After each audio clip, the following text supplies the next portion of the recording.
يتوبوا فلهم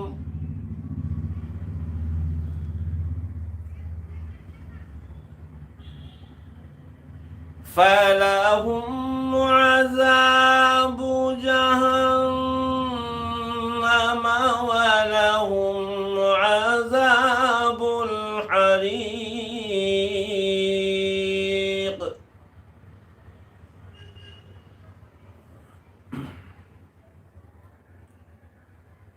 إن الذين آمنوا وعملوا الصالحات لهم جنات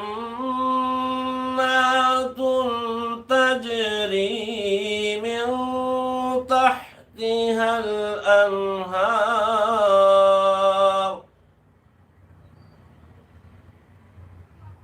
ذلك الفوز الكبير.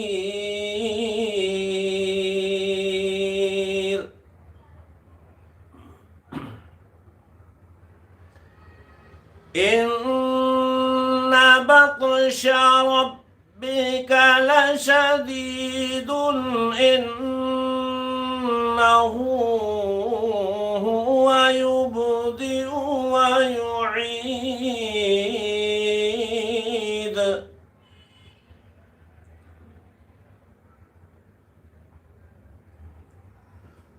وهو الغفور الودود ذو العرش المجيد فعال لما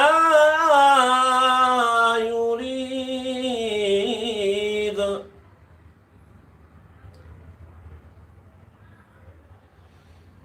هل أتاك حديث الجنود فرعون وثمود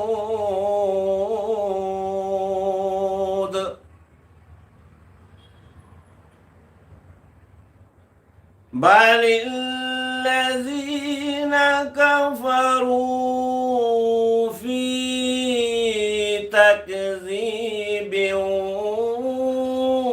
والله من ورائهم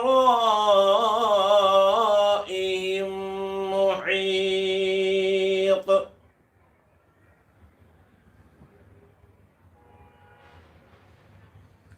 بل هو قرآن مجيد في لوح محفوظ.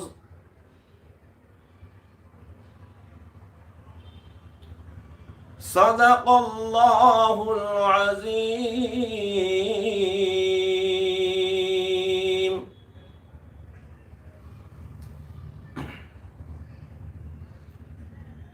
بسم الله الرحمن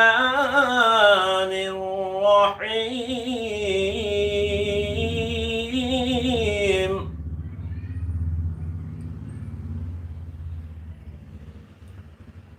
أرأيت الذي يكذب بالدين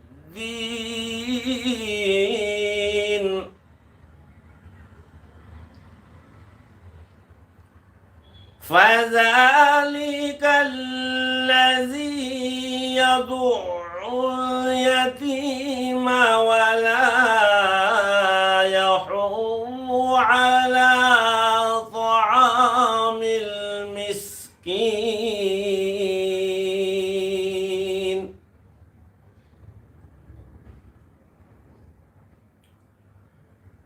فويل للمصلين الذين هم عن صلاتهم ساهون.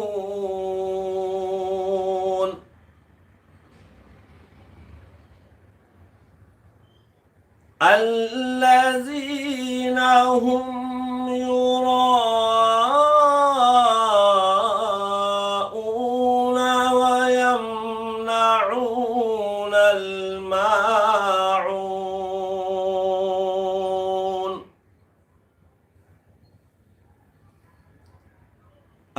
آمنت باللہ صدق اللہ العظیم۔ السلام علیکم۔ وعلیکم السلام ورحمۃ اللہ وبرکاتہ۔ بہت بہت شکریہ، جزاک اللہ خیر۔ قرآن کریم واقعی ایسی بابرکت اور عظمت والی کتاب ہے کہ جتنا آدمی سنتا جاتا ہے سکون اس کے دل کے اندر اترتا جاتا ہے۔ اور قرآن کریم کو اسی لیے کہا گیا ہے کہ بہت سارے لوگوں کے لیے باعث ہدایت اور رحمت ہے، اور بہت سارے لوگ اس کی وجہ سے گمراہ ہو جاتے ہیں۔ یقیناً قرآن کریم کو سننا، بہت سارے لوگ کہتے ہیں جی گانے سننے سے ہم کو سکون ملتا ہے، اچھا لگتا ہے، تو میں ان سے عرض کروں گا کہ وہ اچھے انداز میں کسی قاری کی تلاوت کو سنیے، اس کے اندر ثواب بھی ہے، اور جو روح کو تازگی ملتی ہے، جو سکون ملتا ہے، وہ گانے بجانوں میں نہیں ہے۔ ان کو سننے سے گناہ ہوتا ہے، آدمی کے دل میں نفاق پیدا ہوتا ہے۔ قرآن کریم کو سننے سے ثواب ملتا ہے، روح کو سکون ملتا ہے، اللہ کی عبادت ہے۔ قرآن کو دیکھنا بھی عبادت ہے، چھونا بھی عبادت ہے، سننا بھی عبادت ہے، اور پڑھنا تو اور زیادہ عبادت کا باعث ہے۔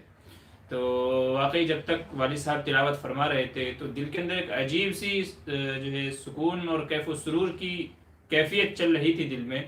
اور میں گزارش کروں گا اپنے نوجوان ساتھیوں سے جن کو اللہ نے نوازا ہے کہ وہ تھوڑی سی مشق کر کے ایک بہترین قاری بن سکتے ہیں اور بہترین انداز میں قرآن کریم کو تلاوت کر سکتے ہیں، کہ دوسرے لوگ ان کو دیکھیں اور وہ بھی اس طرح کی قراءت کی مشق کر سکیں، اور ان کے اندر بھی یہ جذبہ پیدا ہو، داعیہ پیدا ہو، اور کل کو وہ بھی لوگوں کے لیے ایک مثال بن کر کے سامنے آئیں۔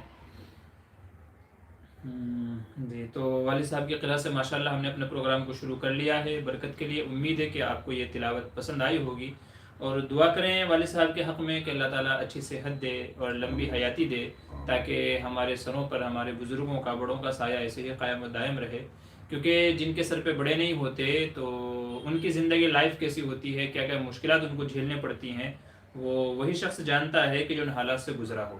تو بڑوں کا ہونا بھی ہماری زندگی میں بہت بڑی نعمت ہے، اور یہ بھی ہے کہ جب تک کہ ہمارے بڑے زندہ رہتے ہیں تو ان کی خدمت کا موقع ملتا رہتا ہے۔ قرآن کریم میں ہے کہ والدین بڑھاپے کی عمر کو پہنچ جائیں تو ان کے سامنے عاجزی کرو، ان کے حق میں دعا کرو، تاکہ وہ بندے کے اپنے لیے معافی اور مغفرت کا ذریعہ بن سکے۔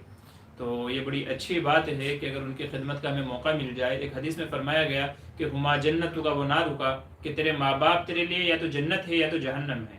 ایک حدیث میں فرمایا گیا کہ باپ جنت کے دروازوں میں سے ایک دروازہ ہے، اب تیرا جی چاہے تو اطاعت و فرما برداری کر کے دروازہ کھول لے، اور چاہے تو نافرمانی کر کے جنت کا دروازہ اپنے اوپر بند کر لے۔ تو اس لیے دعا کریں، ہماری بھی دعا ہے کہ اللہ ہم سب کے ماں باپ کو قائم و دائم رکھے، ان کو اچھی حیاتی دے، صحت دے، عافیت دے، لمبی عمر دے، اور آپ لوگ بھی دعا کریں کہ میرے والد صاحب جو ہے اللہ ان کو اچھی صحت دے اور ایسے ہی ان کو برقرار رکھے، ہمارے سروں پر ان کا سایہ قائم رہے۔ تو چلیے اب اپنا جو پروگرام ہے، ہمارا جو مقصد ہے سوال جواب کا، وہ سوال جواب جو ہے ہم لوگ شروع کر لیتے ہیں، اور دیکھ لیتے ہیں کہ آج کی اس مجلس کے اندر کیا کیا سوال جواب آئے ہیں۔ تو شروع کر لیتے ہیں۔ میں پروگرام شروع کرنے سے پہلے یہ آپ سے گزارش کروں گا کہ ہمارا ایک اور دوسرا چینل ہے مفتی بدر موٹیویشنل اسپیکر، جس پہ ہماری شارٹ ویڈیو رہتے ہیں اور کچھ اور اچھی اچھی چیزیں بھی ہم اس پہ اپلوڈ کرتے رہتے ہیں۔ تو آپ سے گزارش ہے، ڈسکرپشن میں لنک دیا ہوا ہے، تو برائے کرم اس کو آپ سبسکرائب کر لیجئے، مفتی بدر موٹیویشنل اسپیکر۔ تو آپ ذرا اس کو بھی سبسکرائب کر لیجئے۔ اس کے سبسکرائبر ابھی کچھ 700 کے آس پاس کچھ ہوئے ہیں، اور ماشاءاللہ اس پہ تو تقریباً 80,000 سبسکرائبر ہمارے ہونے والے ہیں، تو آپ ذرا ساتھ دیجئے گا اور اس کو بھی سبسکرائب کر لیجئے گا۔ جی چلیے آج کے سوال جواب کا سلسلہ شروع کر لیتے ہیں۔ سب سے پہلے مفتی ابو الفضل قاسمی ہیں، ماشاءاللہ لکھا ہے انہوں نے، جی جزاک اللہ، آپ کو رضا خیر عطا فرمائے۔ انشاءاللہ جلدی ہی میں آپ کے ساتھ بھی لائیو پروگرام کرنے والا ہوں مفتی صاحب، اور پھر ہم گفتگو کریں گے انشاءاللہ کئی ساری چیزوں پہ، کئی ساری باتوں پہ۔ اچھا، میں انشاءاللہ سبھی حضرات کے سوالوں کے جواب دوں گا ترتیب وار، تو انشاءاللہ سب کے سوالوں کے جواب دینے کی کوشش کروں گا۔ تو آپ تھوڑا اطمینان رکھیں، یہ نہ سوچیں کہ یار میرے سوال کب تک جواب نہیں آیا ہے، تو جس کا سوال پہلے آیا اس کا پہلے جواب، تو ترتیب وار سبھی سوالوں کے میں جواب دے رہا ہوں، دیکھ لیجیے گا آپ۔ اچھا، یہ کیا ہے، صاحب عالم کہہ رہے ہیں اگر کسی آدمی کی داڑھی اتر کر کھانے کی وجہ سے ایک مشت سے کم ہو جائے تو اس کا کیا حکم ہے؟ دیکھیے، داڑھی کو بہت سارے لوگ دانتوں میں ایسے دبا کر کے کاٹتے رہتے ہیں، یہ بری عادت ہے، اچھی عادت نہیں ہے، اور اس کو کاٹ کر کے ایک مشت سے کم کر دینا تو یہ تو گناہ کا ذریعہ ہے۔ ایک بندہ داڑھی سے کینچی سے کاٹتا ہے اور ایک بندہ دانتوں سے کاٹتا ہے، تو فرق دونوں میں کیا ہوا؟ تو جیسے کینچی سے کاٹنا گناہ ہے، تو ایسے ہی داڑھی کو دانتوں سے کاٹنا بھی گناہ ہے۔